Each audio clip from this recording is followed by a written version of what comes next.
Okay, welcome everybody to today's webinar on asset segregation and ECPI for self-managed superannuation funds. So for this webinar, the purpose is a little bit in line with last month. I spoke about investment strategies and we touched on a number of the key considerations when it comes to having an investment, managing your investment strategy in a self-managed superannuation fund. And one of the targets of that I started to reference in the webinar was that there's been a little bit of movement from the tax office, particularly with the updating of tax ruling 2013-5, which is about when a pension commences and ceases, and that's particularly around the tax exemption. So the ECPI element of when a pension ceases, when you lose that ECPI. And so part of the investment strategy piece was really to build out the importance of the liquidity. And so today's session is really about identifying the key considerations when it comes to ECPI and that tax exemption as it applies. And then it's all going to culminate with next month's webinar, where I work through the considerations from the finalised ruling, TR 2013-5, about when a pension commences and ceases, because there's critical elements of that linked back to the tax position of the fund from an ECPI point of view, but more importantly, I think from a number of the other things around estate planning and the tax-free and taxable component. So there's so many elements to it. So, you know, this is ultimately building up to that session with regards to the key elements of when a pension commences and ceases. So again, not too dissimilar to last month, where there was a lot of information contained within the slides. I have put a lot in the presentation for you today, so it's going to be a relatively fast-paced presentation to get through the content.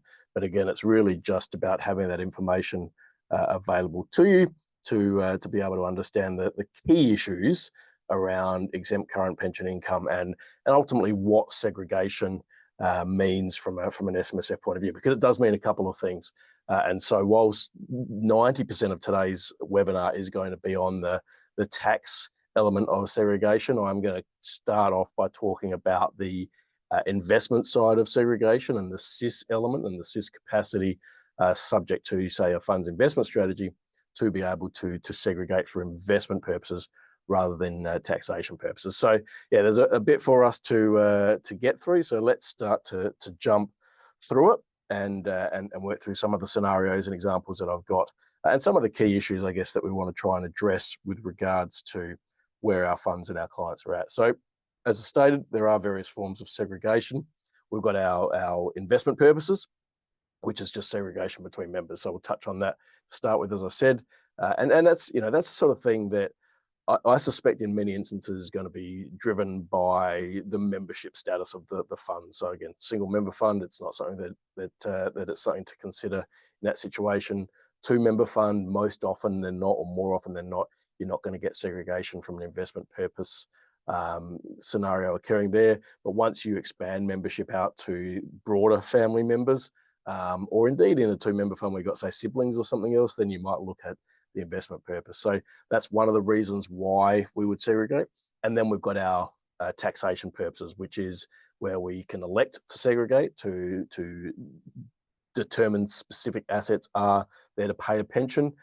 We can have this concept of deemed segregation, which is effectively a tax office term, which sort of says, well, if you've got no accumulation money, then you are deemed to be segregated.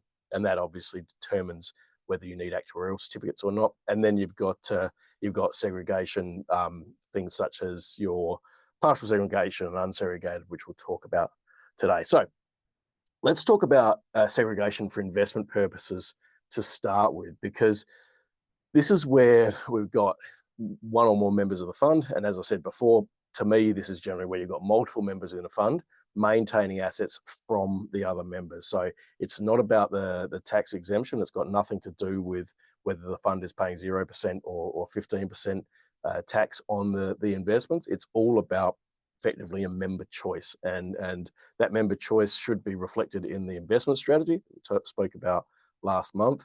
But it's really often dictated by risk profiles and other considerations, the age of the member, the the balance of the member might dictate that we have investments specifically to ourselves versus the other members of the fund. But it's something that really does need to be documented. And from an administrative point of view, I guess there's a lot more complexities, particularly once you start to get to pension stage and you potentially can't segregate for ECPI purposes, but you're still segregating for SIS purposes, so for investment purposes, then having that capacity to explain to clients that just because they're segregating it doesn't mean they're entitled necessarily to a tax exemption on all those assets as such, or all the income of those assets. So that's where the combination of segregation for investment purposes and segregation for taxation purposes can become quite complex. As far as this whole idea about segregating for investment purposes, to me, it often comes back to, and this is 100% an opinion piece versus sort of based on any fact. This often comes back to the concept of whether certain members should be in a fund together. And when you talk about parents and children being in the same fund, clearly, if there's a business objective, so business real property or something like that, it will often make sense.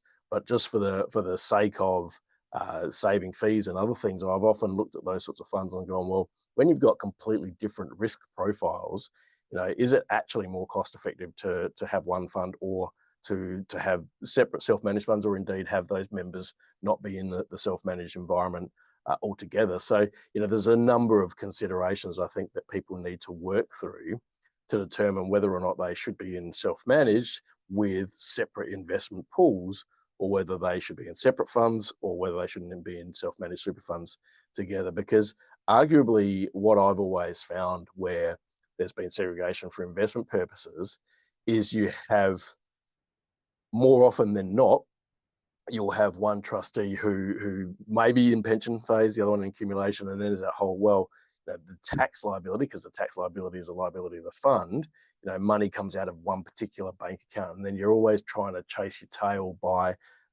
trying to recoup tax from one member to another, or ensure that franking credits are going to the right places and tax refunds.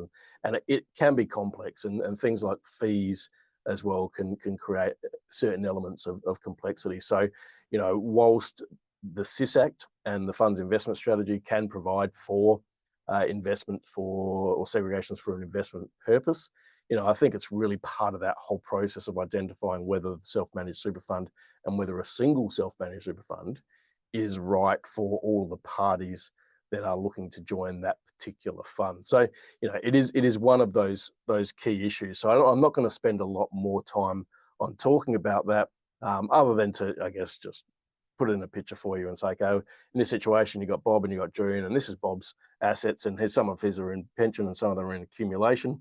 We've got blue representing his accumulation and pension, the red, and then we've got June's assets, and they're all in pension. Now, whether they're segregated for tax purposes is a totally separate issue, but this is what Bob and June are going to do. Now, again, what I will reiterate is largely in spouse-based funds, you don't see this occurring because of the additional complexity and really no need for it. Sibling funds, parent funds, business associate funds, occasionally you will certainly see this sort of arrangement happening, but it's not something that you tend to want to focus on from an administrative point of view. So then let's move into talking about segregation for taxation purposes, because this is where I think still, from an administrative point of view, this is an area that there's been changes over the 20 plus years that I've been doing administration, and the actuarial requirements changed from, say, a 3-year requirement to a 1-year requirement. There's a period of time where they talked about removing actuarial certificates from self-managed superannuation funds entirely.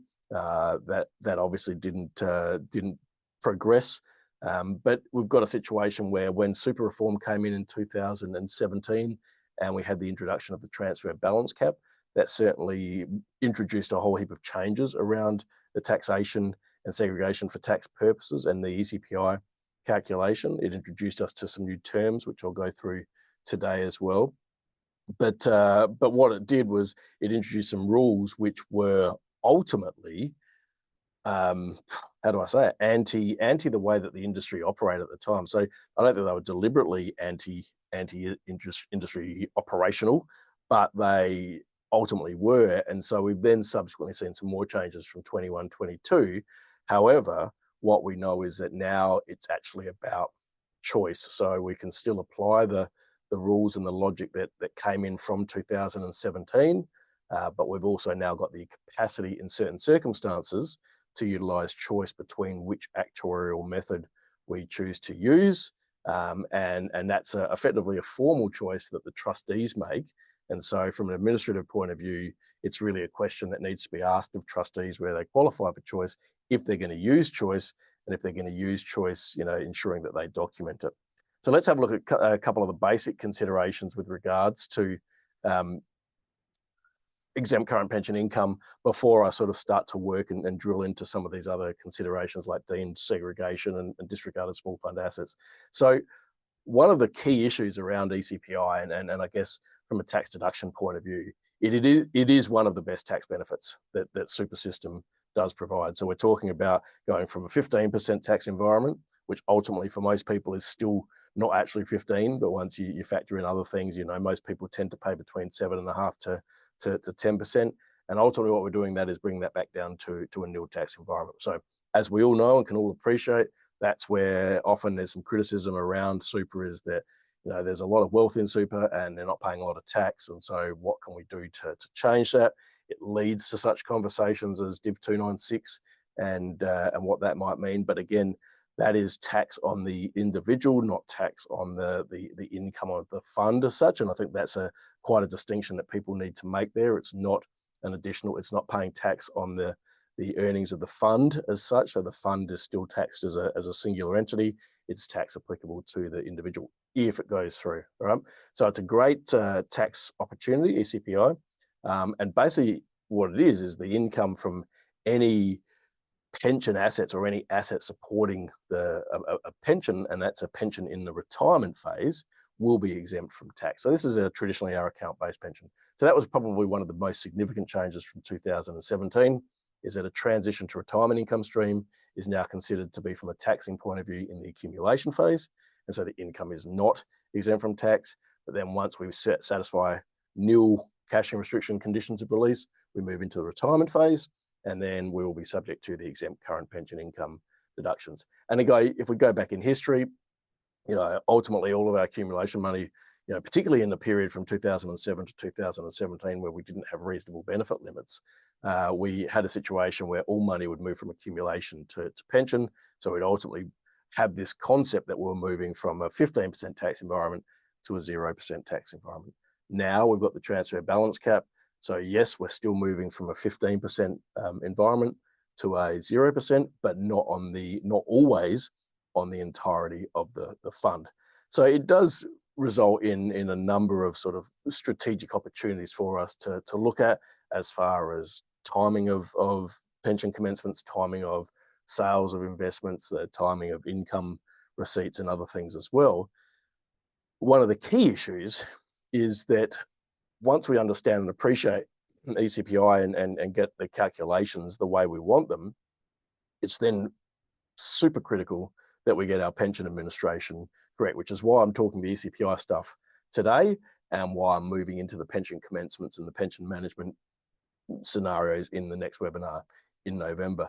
And the key thing, of course, is that we've got to always pay our minimum pension, right? And the non-payment of the minimum pension will ultimately result in the loss of the ECPI, and the loss of the ECPI will be dated from the 1st of July. So you ultimately lose it for the full year. So it's critical that we get it right. Okay, so that's why it's a great benefit, 0%, but we've got to meet some certain rules. And to meet those rules, if we fail to meet those rules, then we will ultimately end up in a situation where we will lose that tax exemption, which again is an interesting piece, because over the years that I've been doing this, talking to clients, there's a fear factor across trustees and members, obviously wearing the same hat there, that if they fail to pay their pension, that the fund's going to be non-compliant. Ultimately we're talking about the difference between 0 and 15, maximum 15%, because we're assuming that there's no non-arm's length income considerations. And so it's often, I think it's part of all of our responsibility to be able to engage with trustees to say, look, it's preferable you pay your pension, right? Because often a lot of planning's gone into that pension, and there's taxation considerations and that from an estate planning point of view, and other things. However, failing to pay the minimum pension is not something that's actually going to result in the fund being non-complying, right? Particularly for an account-based pension. Yes, there's other considerations around market-linked pensions. There's other considerations around the other defined benefit pensions. There's very few of those that are in existence these days. But all we're doing is going back from a tax-free environment to a taxable environment. So often when you can relay that to the individuals, they might be upset by not paying their minimum, but it's not devastating, right? So it's one of those areas that they can go, okay, well, I understand that. Now we need to look at what the ramifications are and what actions we need to take to get ourselves back into that exempt pension environment. So what we need to understand is that to get exempt current pension income, we need to meet certain conditions, and one of those conditions in certain circumstances is that we need to get an actuarial certificate. So when do we need that? Well, we need that when we've got pension and accumulation interests and or assets, and they're not segregated as such. So we are unable to easily identify the income that is exempt because there's no assets clearly identified just for pension purposes there. We need an actuary to perform that calculation, right, to determine how much of the fund is in pension, and I'll work through those calculations briefly for you shortly as well. So then we get to work out what's eligible for tax exemption, and that tax exemption percentage is provided for us in our actuarial certificate. And you know, there are the usual suspects with actuarial certificates that are used throughout the industry. And ultimately, they're providing the same calculation, but they are a necessity, and we need to get those actuarial certificates if we've got unsegregated assets, and we need to get them on an annual basis. When don't we need an actuarial certificate? Well, look, we don't need an actuarial certificate when all of our assets are effectively segregated pension assets. Now, this is a change that came in from 21-22, because under this concept of disregarded small fund assets, which I'll touch on soon, we still had to, if we failed the definition of disregarded small fund assets, we had to still get an actuarial certificate, even if that certificate was telling us we had 100%. But now, basically, when there is no calculation to be performed because all of the assets are supporting pensions, then we don't need to get an actuarial certificate. Again, if there's no accumulation balances, there are scenarios where perhaps the taxable income is going to be too low, so it's not worth the cost of getting the actuarial certificate. So you know, you can make that judgment call individually from a fund point of view, particularly a fund at the end of its life cycle. However, one of the key things about getting actuarial certificates and using the unsegregated method is the issue around capital losses. So one of the big things about ECPI is if you've got segregated assets, then capital gains and capital losses are excluded, or effectively just not referenced at all. Whereas if you've got unsegregated assets, then you can carry forward your capital losses as they materialize. And given that the transfer balance cap means that in certain instances, the entirety of the member balance won't be in pension, you know, often those capital losses can be beneficial. I mean, if the fund's always going to remain in pension phase and then be wound up when the pensioner passes away, then, you know, the capital loss issue is not so significant. But when there are accumulation members or accumulation interests, then those capital losses can be beneficial to offset future capital gain. So certainly when we talk about ECPI choice, which I'm going to do soon as well, then in those circumstances, you might be wanting to look at, okay, well, what is the CGT position of the fund based on, and what are we going to do with the fund based on that particular CGT position? So let's have a look at this concept of and let's break down this whole concept around segregation for tax purposes further to work through I guess ultimately the three scenarios that you're going to get, and then what that means from a taxation point of view. So you've got your concept of elected segregation, right? And these aren't sort of defined terms as such. They're more practical and practical concepts that we need to have an appreciation for with reference to talking to our clients. And elected segregation basically means that we're going to maintain a pool of investments that are only there to support our retirement income stream. So our retirement phase income streams as such. So if we have accumulation members in the fund, we have pension members in the fund, we can specifically, in certain circumstances, say, I would like these assets to support my pension, right? And then we need to be able to document that, right? So segregation to me is, or not just to me, obviously, but to the industry, is a prospective measure. Okay, so you are segregating assets, right, for the purposes of funding or paying down the income required for pension purposes. You're doing that prospectively. So you're doing that at the commencement of a pension, at the commencement of a financial year. It's not something where you go back and say, actually, we wanted to apply the segregated approach because there's a better tax outcome. That to me is too late, right? So you've got to say, right, this is what we want to do, and this is how we want to fund our pension by utilizing these assets. So this comes back to the investment strategy stuff that I was talking about previously, where we have to ensure that if we're going to segregate for pension purposes, that those assets have the capacity to fund our income needs, right? So yes, whilst I make the point here that you can do one singular asset, such as a property or whatever, you've then got to consider, what sort of income is that property generating? Is the income from that property sufficient enough to pay down the income stream requirements? Because under the investment strategy, we've got to consider the liquidity and the ability for the fund to discharge its liabilities as they fall due. And one of those liabilities is its pension liability. So again, are we segregating because there's a massive capital gain attached to an asset, right, which may be one thing that we're looking at from a tax purpose point of view, but from an income point of view, is that asset more of a gain-based asset than an income-based asset? And if so, how are we actually going to make and support our pension payments? So taking all that into consideration. Now, the other thing about segregated and elected segregation as such is that you don't have to segregate all of the assets. So you can have specific assets segregated, and then you can still operate in an environment where you have both segregated and unsegregated assets supporting the same pension. And that's when we have to look at what the various actuarial requirements are going to be. So segregation in itself is a thought requiring process. So in the instance that you have anybody in a fund with accumulation and pension interests, you have to determine, one, whether you are eligible to segregate, and then two, whether you are going to actually segregate. Right? So in a very simple sense, and I'll reference this a couple of times, no doubt, throughout today, in a real simple sense, having an unsegregated approach, so just having a pool of assets that supports all the members, right, is clearly the simplest process from a fund administration point of view. There's no question about that. Yes, there's the additional cost factor for getting an actuarial certificate, and it may not provide the best tax outcome, right?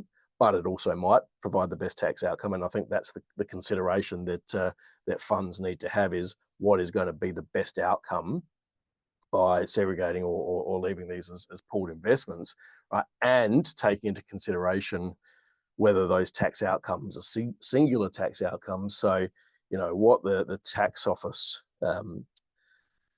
I guess, have gone to some lengths to highlight over the years, is that segregation can also be a little bit dangerous. I'm putting words into their mouths a little bit here, but segregation purely for a singular tax event and then to go back to an unsegregated environment, certainly could have tax avoidance considerations or issues associated with it. So you don't want to be chopping and changing your segregated asset strategy on too regular a basis just to accommodate particular events occurring, and then unwind those arrangements when that event has finally occurred and you've got the tax benefit from that. The tax office are going to look at that from a point of view of saying, well, we're seeing this one approach versus another approach each year, because each year you are going to identify in the tax return whether or not you have used the segregated method.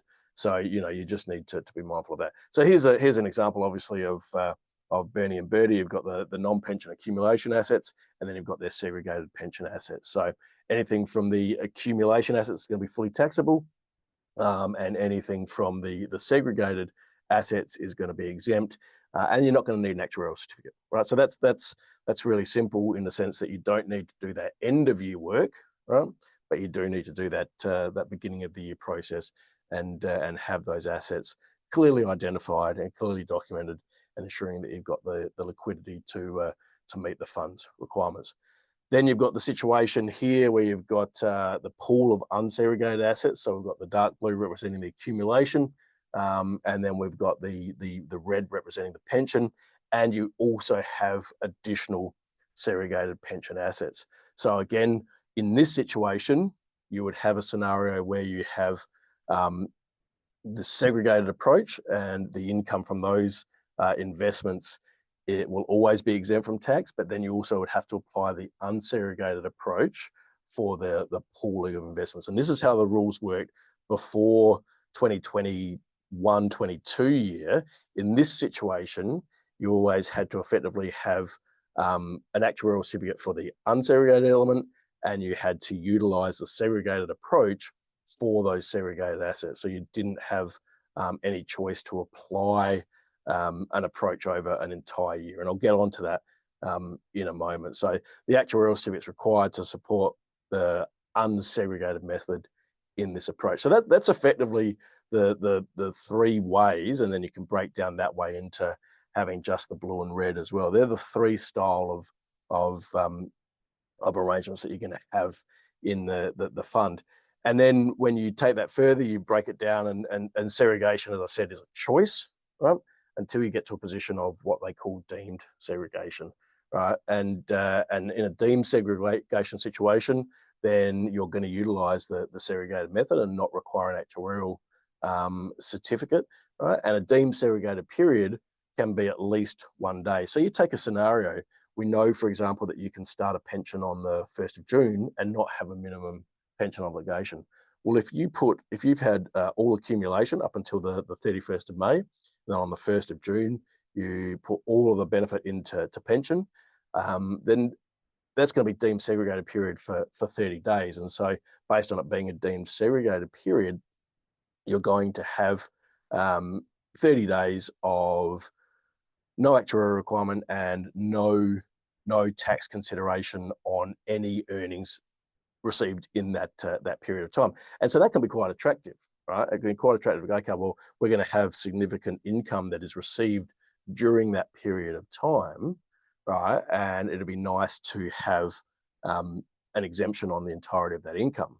However, you can also then go, okay, well, potentially, if we merge that with the fact that we've got this non-period of time, we can also look at applying the unsegregated approach, and that's where I'm going to start to head into a moment. So having an understanding that deemed segregation is something that just happens by the fact that you don't have any assets in the accumulation phase.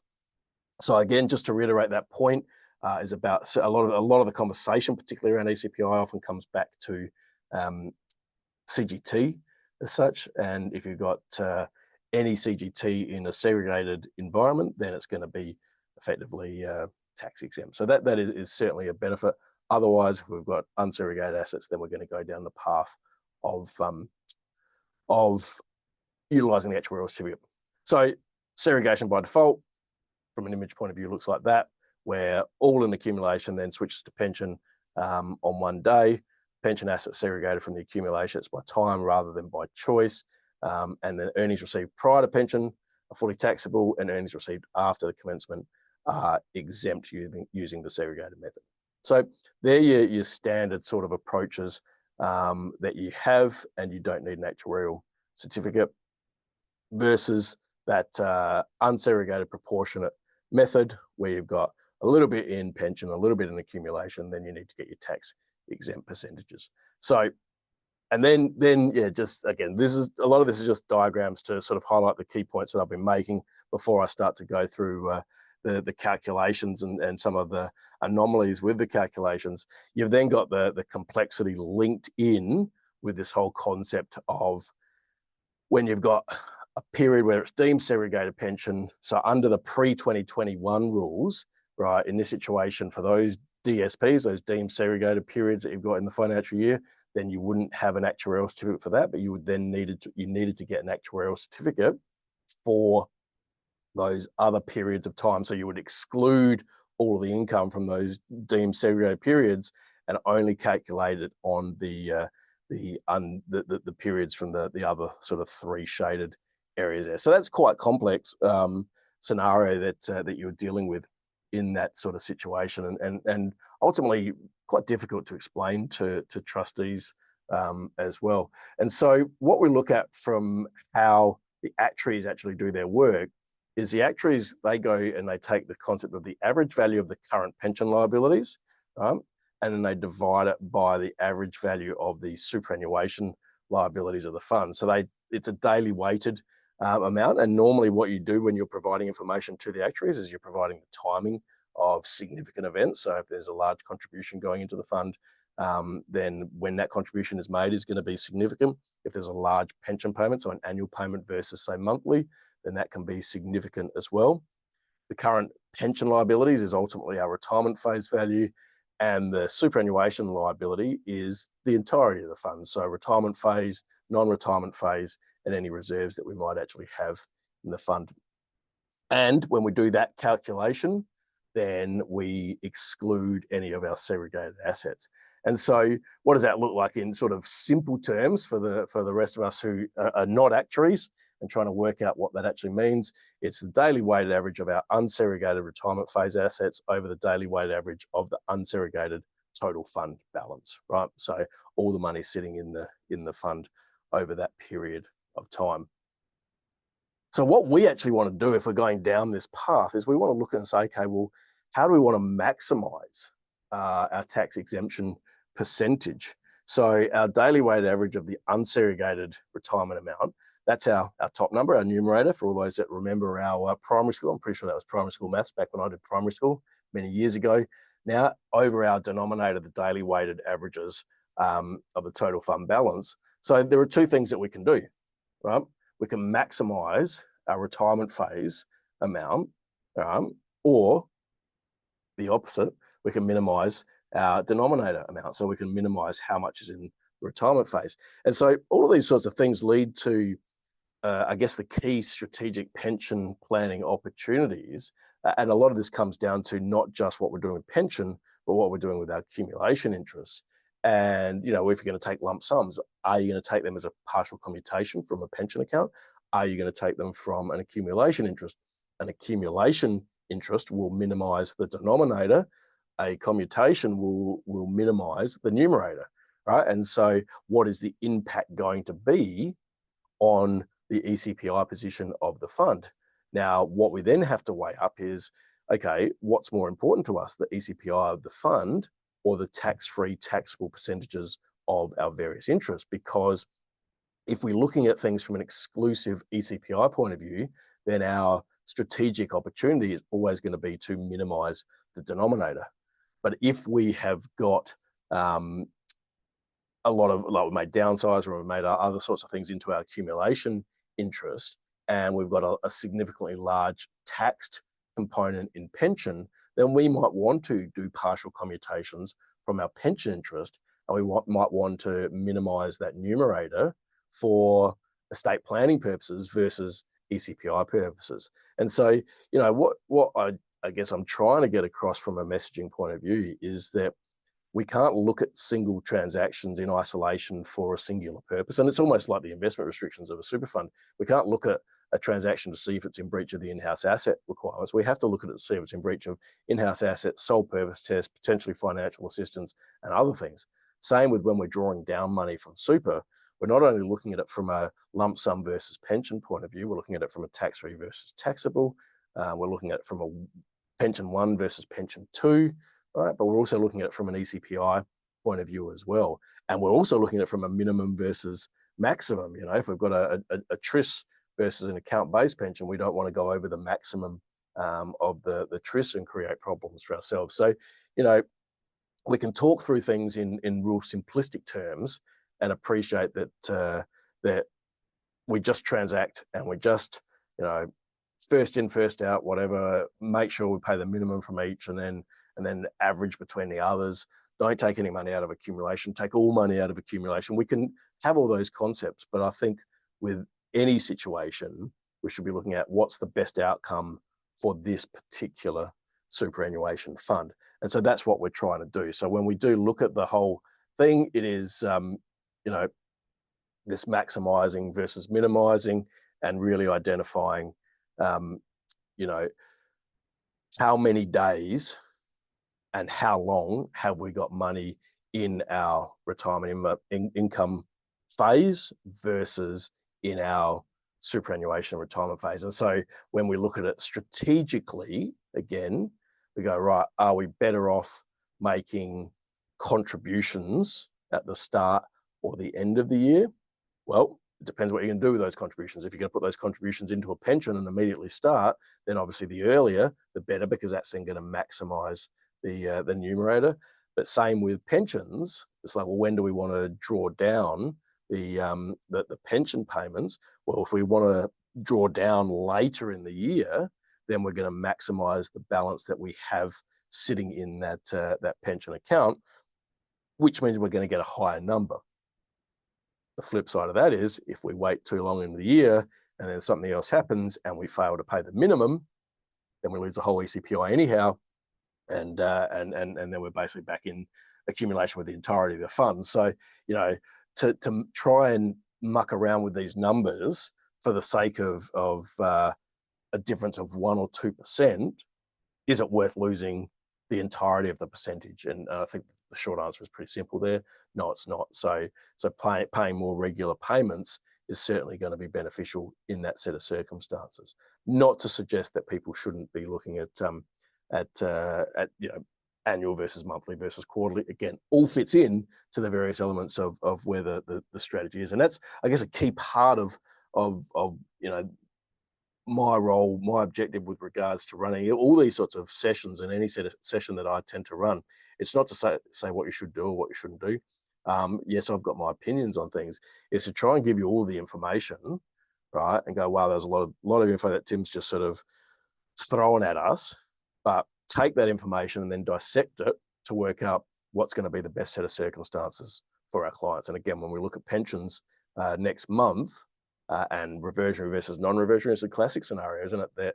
That a lot of people will act based on what the norm is and what most other people are doing in certain circumstances, but is that the right approach to take? There'll always be people with different opinions on reversionary versus non-reversionary. And I've certainly got my opinions, and I'll share them with you next month. That's no problems. But it's a matter of going, okay, well, what's going to be best for the client? So we've got our approaches, right? We've got segregated approach, whether it be deemed or directed segregation, so selecting specific assets. We've then got our unsegregated approach, where we've got leaving all the assets to in the hands of the actuary to determine the tax percentage, and then we've got hybrid in between that as well.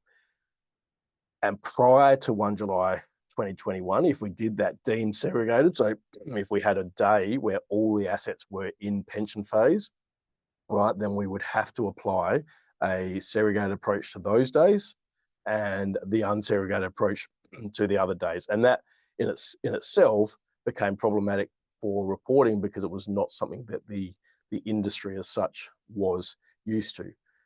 So what we've now got is, from the 1st of July 2021, is we can actually make a choice, right? So we can make the choice to treat all of the funds as not being segregated, right, in certain circumstances. And we'll talk about disregarded small fund assets shortly, but it's a choice that will apply where the fund has both segregated and unsegregated periods within an income year. And its choice provides an option for fund to simplify the ECPI calculation by applying the actuarial certificate for the entire year, rather than having different years throughout the different periods throughout the year. So you can still apply the other process, and that is called the default process, right? So if you've got deemed segregated periods and unsegregated periods, then the default process is the way that the law was introduced back in 2017. But you can also make a choice. The trustees have to choose it before submitting the fund's income tax return.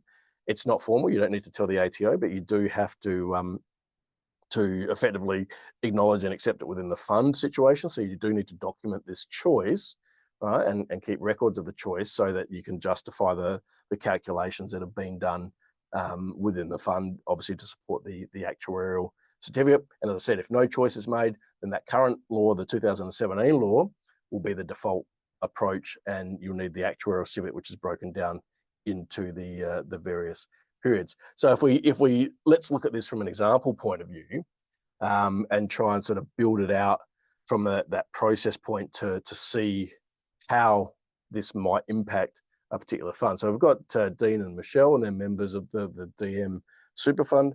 Dean's 63, he's retired, and he's drawing an account-based pension. He drew it for the entire year, and he had $1 million at the start of the financial year. At the start of the year, Michelle, who's a little bit older, she was drawing a transition to retirement income stream, so she was still working, right? But then she retired on the 31st of October 2023, and she moved her TRIS into the retirement phase on the 1st of November. On 15th of April, Dean made a further non-concessional contribution of $50,000 into the fund, which was retained in accumulation until the end of the financial year. And the trustees decide to sell their investment property in the fund on the 21st of January 2024, right? So we've got a number of things to consider with this fund and the way that the investments are ultimately sort of managed and how those pensions are managed. So, what are we looking at here? Are we looking at things from the point of a capital gain position, or are we considering a capital loss position? So, what are we trying to achieve in the outcome? And as always, you'll get a copy of the slides as well, so you'll be able to review these things there. On the 1st of July, didn't update one of these dates for your apologies there. On the 1st of July, we've got a situation where Michelle has her non-retirement phase money. Dean's in retirement phase throughout the full year, and then he has that non-retirement additional amount at the end of the year. We've got the 1st of November. We've got the non-retirement phase triggering over to the retirement phase up until the end of the financial year. So in the normal set of circumstances, based on the current rules, we've got a deemed segregated period, right, from the 1st of November through to the 15th of April. And that any event that occurs in that period of time, right, is going to be exempt from tax in its entirety, right? That's how the rules work if no election is made. And then you would have a situation where you would have the unsegregated approach, and we've got our actuarial calculation there, just some numbers that we threw in from sort of, this is a more worked out example in other sort of circumstances. So we've got the unsegregated approach that applies. So that's how we apply the rules as they currently stand. But if we take into consideration that we've sold this property on the 21st of January, well, in a CGT point of view, right, that's perfect in the sense that there's not going to be any tax on the sale of the property. So we might go down that path and go, yeah, this is how we ultimately want to run that investment. But what if we actually sold that that property or that investment, whatever it is, for a loss in that situation, right? And if we've gone with the deemed segregated approach, right, under this scenario there, then we actually would lose that loss and not have the capacity to be able to use that to offset against other investments. So what we could do is we could actually apply choice in this situation, and we've got an unsegregated percentage, right, of 86% that's applied across all the income for the year, including the income that's made during that period of time. So we would then weigh that up and see whether or not, okay, when we're going to do the calculation, are we better off applying 86% across the entire year, or are we better off applying 76% across the income earned for those two separate periods and no tax across that middle period there? And, you might want to speak to your various actuarial providers as to, do you get a free hit on actuarial calculations? Can you do a certificate and then get a second certificate, and what's the cost associated with that? That's a question to pose to the actuaries. They might have calculators available for you to be able to do that, but that's a separate question. But again, looking at the numbers, you might go, okay, well, this is a better approach for us to take. So we're actually going to apply choice in this situation because that loss is going to be beneficial because we've still got that accumulation interest for Dean. Now, Dean, of course, in this situation had just roughly $1 million.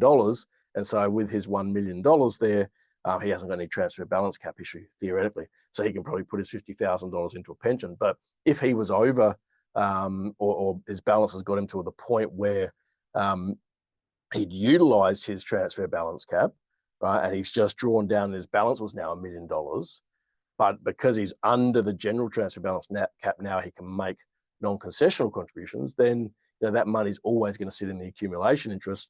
So we might want to ensure that we've got those capital losses to offset any future gains. So this is where we have to really sort of work through what is the best approach for us. So a lot of this choice thing comes down to the reality that the fund does not have disregarded small fund assets. And I need to go through what that is for you in a moment as well, so you understand whether or not we can apply this choice or whether or not we're just stuck with the existing method. So in brief terms, none of the members had total super balance of greater than 1.6 million in the previous year and receiving an income stream in that previous year, and the fund is not 100% in pension, right? And in those circumstances, we could segregate, and there's at least one period in the year where the fund is entirely in pension phase. So in pension phase. So ultimately, the choice concept comes down to not having disregarded small fund assets, which I'm about to run through, and then having at least a period of time where you would have a deemed segregated period in the following year. And if that's the case, then you would be able to apply the choice approach from an ECPI point of view. So let's have a look at disregarded small fund assets, because this is ultimately a self-managed super fund. I mean, look, it is also small APRA, but we're talking largely about self-managed in most of these sessions anyhow. So this is a situation where the tax office, no, let me take that back, Treasury, as part of super reform in 2017, said we're introducing a transfer balance cap. $1.6 million. We've all been there. We all know what that's all about. $1.6 million, where anything above that, if you have more than the general transfer balance cap, then the money stays in accumulation. Anything below that, 1.6, you can put into the tax exempt retirement phase. Then they said, we don't want you manipulating this. We don't want you creating scenarios where you are just moving assets in and out of segregated pools to between your 1.6 in pension and whatever balance in accumulation. So we're going to set some certain rules that say, in these circumstances, you cannot segregate your assets, right? So these disregarded small fund asset rules basically apply to self-managed super funds.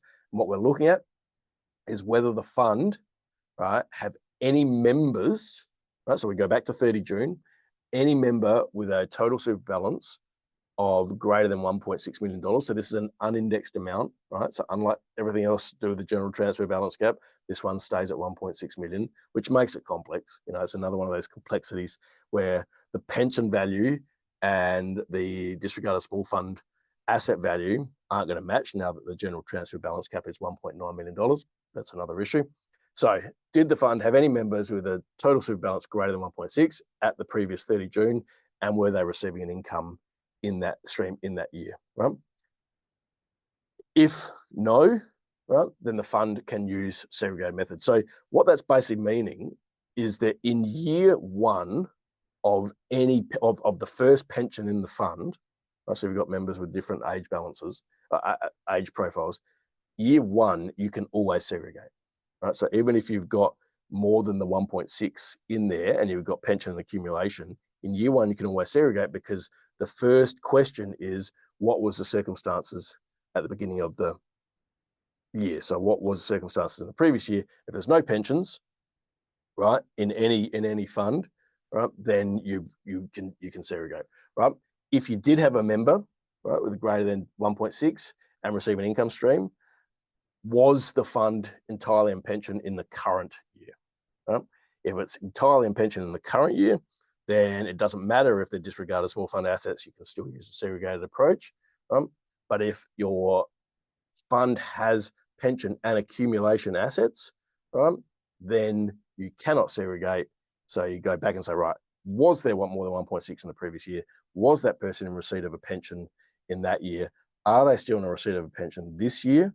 And is there accumulation interest? If there are, then you've got disregarded small fund assets and you cannot segregate, right? And if you cannot segregate, then you have to use the unsegregated method, and you'll always be using the actuarial method. So for our larger funds, you're always basically going to be getting an actuarial certificate, and I guess that simplifies the process there, other than in year one, right? So really, what I've done is I've created a bit of a checklist, and I've just answered certain questions there for you. But in this situation, you can look at this checklist and you can run through those 4 points and give a tick or a cross or whatever. And in this set of circumstances, then this self-managed super fund could segregate in the first financial year. So that's kind of the whole issue around segregation. And again, coming back to what I'm going to be talking about in November, is that you can go through a lot of effort. There can be a lot of processes that need to be undertaken to determine whether or not a fund satisfies requirements: 1, to be able to segregate or not, disregard of small fund assets; 2, they might go through the process of segregating and going through a lot of effort to split assets up, right? 3, then they might have an event that occurs that makes them contemplate whether or not there's a capacity to use choice to get a better tax outcome, right? And you can do that calculation before you do the lodgement, right? You can't retrospectively segregate, right? Because segregation has either happened or it hasn't happened. But if you've got pension and accumulation, you can make a choice as to whether you use the unsegregated approach or the segregated approach, and look at the numbers to work out what the best tax position is going to be. But you do all of that work and then fail to pay the minimum, and all of that work has been totally wasted from a concept point of view, because the pension just ceases at the beginning of the previous year where the pension has failed. So that's why the concept that I'm going to talk about next month, and there's a lot more to it than just the ECPI, why it's so important that we're ensuring our clients pay their minimum pensions. The last piece when we talk about exempt current pension income deductions is the fund expenses, right? And this is really simple. In a segregated world, you really don't have much to consider in regards to the fund expenses. However, we've got these old rulings, 93 and 1997, that talk about incurring expenses and the various deductibility of certain expenses. You've then got general expenses, and then you've got specific expenses. And when you've got general expenses, right, then you need to look at apportioning those general expenses across the fund, from a pension portion versus an accumulation portion. And so there's some factors you need to consider there. Certain other deductions, such as death and TPD deductions, they are deductible. They don't need to be apportioned as such. So, again, when you're looking at the proportions, you've got your general deductions on the left-hand side there, then you would need to proportion those if you've got pension and accumulation versus your specific deductions that the fund can claim regardless. And so when we're looking at the apportionment, what you're actually going to look at is ultimately, is it easily identifiable? So is it distinct and severable for it supporting a particular investment, or is it more general and you might need to use some apportioning approach? So, for example, there, if you've got, before I look at the example there of the Sanchez Super Fund, if you've got a situation where you maybe have 3 properties in the fund, 2 properties in the fund, and 1 property is sitting as a segregated asset in a pension interest, and the other property is sitting in accumulation, and you engage a property manager, and that property manager actually identifies the expenses based on each property individually, and the fund pays them, then you know exactly which is a pension expense, and you know exactly which is accumulation expense, so you know which ones you aren't claiming and which ones you are claiming from a fund point of view. Alternative to that, so if you can distinguish the expenses, then you can also look to use, say, the actuarial amount, which we've done there in the Sanchez example, where you've got both pension and accumulation members, and you've got the actuarial certificate, which certifies that 40% of the fund income is exempt. And by using that 40%, then you can apply that to the overall expenses, the general expense of the fund, to work out how much of the fund expenses you're actually going to claim in the fund return.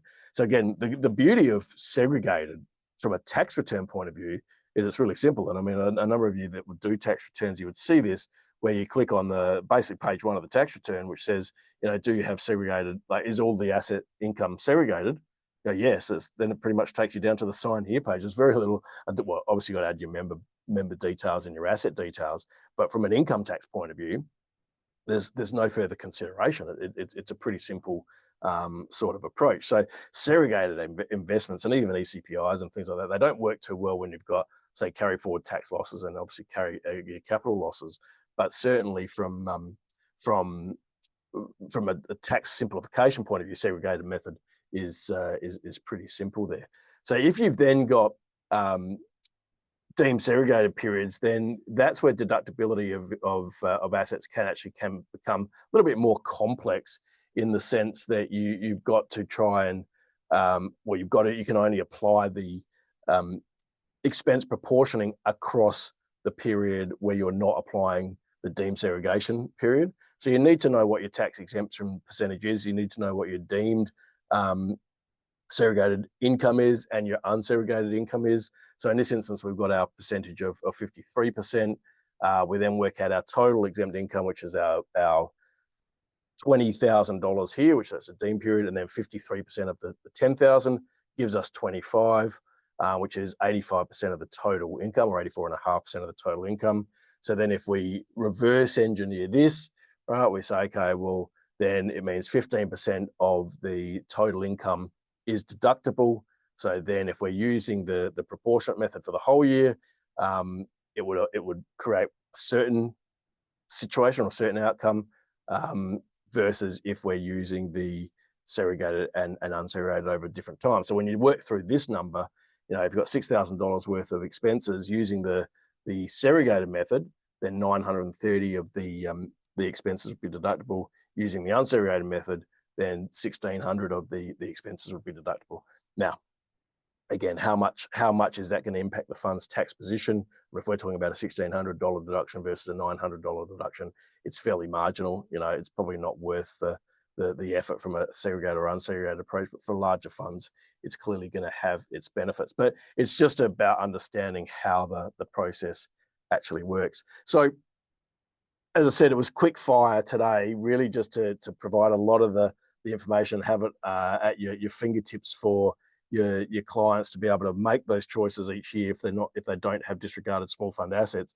But the key things that take away is that the more money you've got in pension, obviously the greater income tax exemption that's going to play. That's just always going to be the case until you fail to pay the pension. We'll come back to that obviously next month. The deemed segregated period does create complication, but it also can create opportunities, and those opportunities are clearly those opportunities around things like large capital gains. But again, being mindful about tax avoidance and ensuring that you're not jumping in and jumping out of certain scenarios just to get a one-off tax benefit and then jumping back out and then a couple of years later jumping back in. It's really about a more measured approach to the tax position of the fund. And if you're only using the segregated or the proportionate method, then yes, it's making it easier for you, right? Because the actuary is doing the work. Yes, the administrator accountant's doing the information to provide to the actuary. The calculation's being done there, but from a trustee decision point of view, nothing much to consider there. But it may not necessarily mean that you're getting the best tax outcome for the fund. So it's a matter of weighing it up each year. And then from an ECPI point of view, what we need to look at is there's ways that we can look to maximize our numerator and minimize our denominator. And they're the strategic parts of ECPI that we can be talking about with our trustees and members to ensure that they're getting the best benefit out of it. So that's it. As I said, next month, commencing and ceasing a pension in an SMSF, that to me, that's a I'm looking forward to that webinar just because I think this, I look forward to all the webinars, of course, but I'm looking forward to that one particularly because of the new tax office ruling, or the updated tax office ruling, because I think there's a lot for us to contemplate in that space with regards to our minimum pension obligations, but also the whole timing around commencing pensions as well. So I look forward to you all joining me for that one. And then our final one for the year is just a year in review. There's been a fair bit going on this year. We've still got some measures that we know haven't gone through, and not a lot of time left for them to potentially go through, but hopefully by December, we'll know a little bit more about some things like Div 296 and maybe the objective of super. But then again, we've probably been saying that for 15 months and we may know nothing further. So we'll just have to wait and see. So thanks for joining me. I look forward to catching up with you next month. And as always, you will receive from SuperGuardian the CPD and a copy of the presentation over the next couple of days. So thanks a lot, and see you all next time.